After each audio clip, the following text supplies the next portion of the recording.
नमस्कार, DD news के इस विशेष समाचार प्रसारण में आप सभी का स्वागत है। मैं हूं आंचल गुलाटी गुंबर, मेरे साथ है मेरी सहयोगी दीपाली। आइए सीधे रुख करते हैं सुर्खियों का।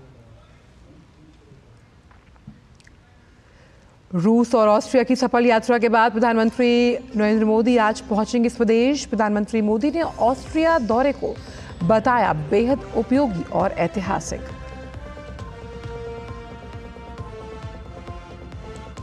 सुप्रीम कोर्ट में नीट परीक्षा मामले पर सीजीआई चंद्रचूड़ की बेंच करेगी सुनवाई। केंद्र ने हलफनामा किया दायर, दोबारा परीक्षा के पक्ष में नहीं केंद्र सरकार। अरविंद केजरीवाल की याचिका पर दिल्ली हाईकोर्ट में सुनवाई आज। केजरीवाल ने आबकारी नीति में मनी लॉन्ड्रिंग मामले में ईडी द्वारा जारी समन को दी है चुनौती।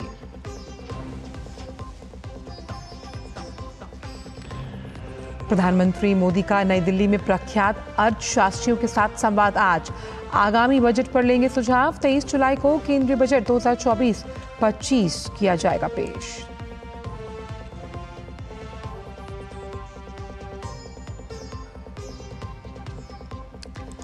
बिम्स्टेक विदेश मंत्रियों का दूसरा सम्मेलन आज नई दिल्ली में होगा शुरू। डॉक्टर जयशंकर करेंगे मेजबानी।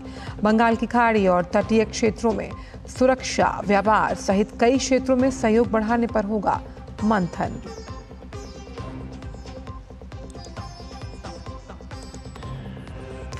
यूपी के पीलीभीत में बाढ़ से हाहाकार, घरों में भरा पानी। उधर बिहार में भी लोगों की बढ़ी मुसीबतें। फिलहाल असम में बाढ़ से कुछ राहत।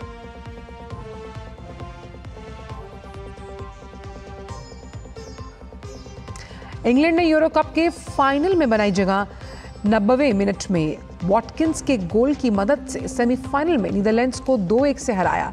रविवार को खिताबी मुकाबले में स्पेन से होगा सामना। और आइए अब जानते हैं सभी खबरों को विस्तार के साथ। प्रधानमंत्री नरेंद्र मोदी 2 देशों रूस और ऑस्ट्रिया की सफल यात्रा के बाद आज स्वदेश पहुंचेंगे। अपनी इस यात्रा के पहले चरण में प्रधानमंत्री ने रूस का दौरा किया और दूसरे चरण में ऑस्ट्रिया की यात्रा की है।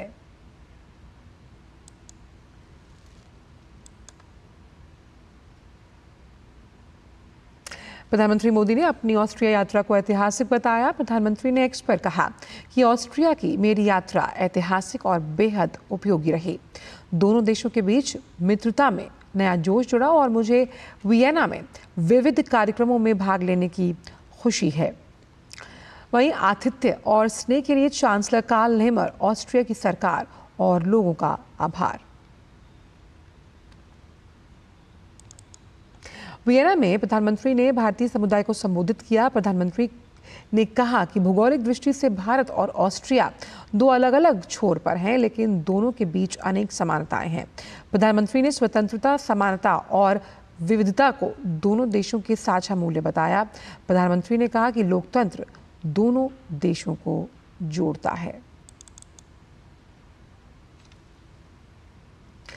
सुप्रीम कोर्ट में आज सीजीआई चंद्रचूड़ की बेंच नीट परीक्षा मामले की बेहद महत्वपूर्ण सुनवाई करने जा रही है। इससे पहले अदालत के निर्देश पर केंद्र सरकार ने सुप्रीम कोर्ट में साफ किया कि वो नीट परीक्षा दोबारा कराने के पक्ष में कतई नहीं है और वो ये सुनिश्चित कर रहे हैं कि 23 लाख अभ्यर्थियों पर बिना किसी सबूत के, यानी सिर्फ आशंकाओं के आधार पर दोबारा परीक्षा का बोझ न डाला जाए। अपने हलफनामे में केंद्र सरकार ने कहा कि आईआईटी मद्रास द्वारा दिए गए डेटा विश्लेषण में कोई असामान्य बात या कोई सामूहिक गड़बड़ी नहीं दिखाई दी गई। सरकार ने उठाए गए सभी मुद्दों पर विचार करने के लिए एक 7 सदस्यीय विशेषज्ञ कमेटी का प्रस्ताव रखा ताकि भविष्य में इस तरह की कोई लीकेज ना हो। इसके अलावा एनटीए की ओर से पेश हलफनामे में ये भी कहा गया कि पटना और गोधरा के सेंटर्स में गड़बड़ी हुई, लेकिन इन सेंटर्स के कैंडिडेट्स पर परफॉर्मेंस एनालिसिस करने पर यह पता चला कि इसका असर पूरे एग्जाम पर नहीं पड़ा। एग्जाम की शुचिता प्रभावित नहीं हुई है। दिल्ली के मुख्यमंत्री अरविंद केजरीवाल की याचिका पर दिल्ली हाईकोर्ट आज सुनवाई करेगा। केजरीवाल ने आबकारी नीति से मनी लॉन्ड्रिंग मामले में ईडी द्वारा जारी समन को चुनौती दी है। वहीं इससे पहले कल दिल्ली हाईकोर्ट ने मामले में अरविंद केजरीवाल की जमानत रद्द करने की याचिका पर सुनवाई टाल दी। अदालत ने दोनों पक्षों को सुनने के बाद 15 जुलाई तक सुनवाई टाल दी और सुनवाई के दौरान ईडी के अधिवक्ता ने अदालत से जवाब दाखिल करने के लिए समय मांगा। प्रधानमंत्री नरेंद्र मोदी आज नई दिल्ली में प्रख्यात अर्थशास्त्रियों के साथ संवाद करने वाले हैं। प्रधानमंत्री आगामी केंद्रीय बजट पर अर्थशास्त्रियों के साथ चर्चा करेंगे। बैठक में अर्थशास्त्री विभिन्न क्षेत्रों के विशेषज्ञों के अलावा नीति आयोग के उपाध्यक्ष सुमन बेरी और अन्य सदस्य भाग लेंगे।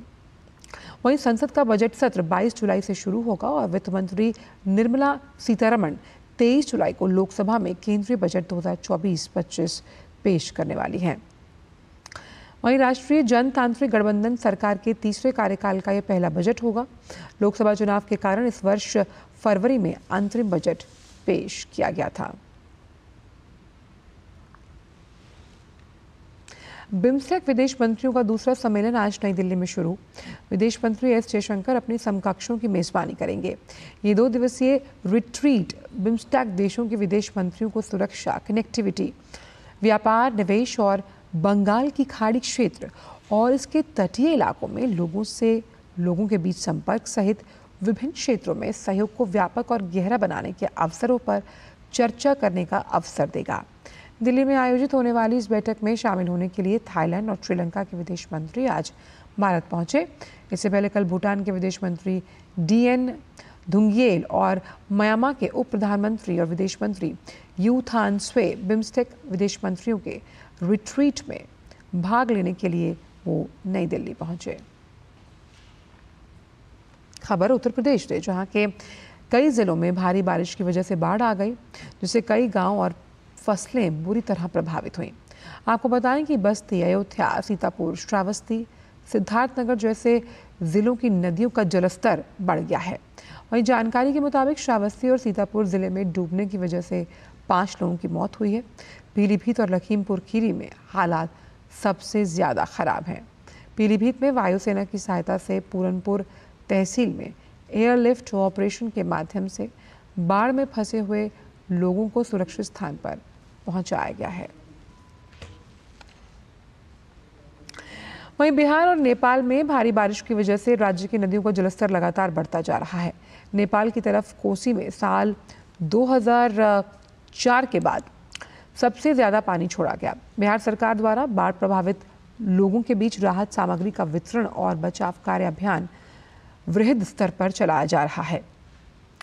वहीं हर जिले से एसटीआरएफ की टीम और जिला प्रशासन हाई अलर्ट पर हैं।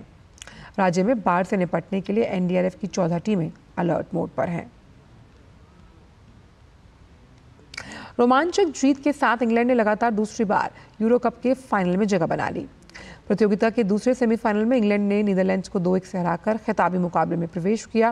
नीदरलैंड्स ने आक्रामक शुरुआत करते हुए 7वें मिनट में सिमंस के गोल की मदद से मुकाबले में बढ़त बनाई। हालांकि 18वें मिनट में इंग्लैंड के कप्तान हैरी केन ने पेनल्टी के जरिए गोल कर मुकाबले को 1-1 से बराबरी पर कर दिया। इसके बाद अधिकांश समय तक दोनों टीमें बढ़त लेने का प्रयास करती दिखाई दी। मैच खत्म होने से ठीक पहले इंग्लैंड के वॉटकिंस ने कोल पामर से मिले पास पर गोल कर टीम को 2-1 से रोमांचक जीत दिलाई। और अब फाइनल में इंग्लैंड का सामना स्पेन से होगा। और फिलहाल इस विशेष समाचार प्रसारण में इतना ही। मुझे और दीपाली को दीजिए इजाज़त। नमस्कार।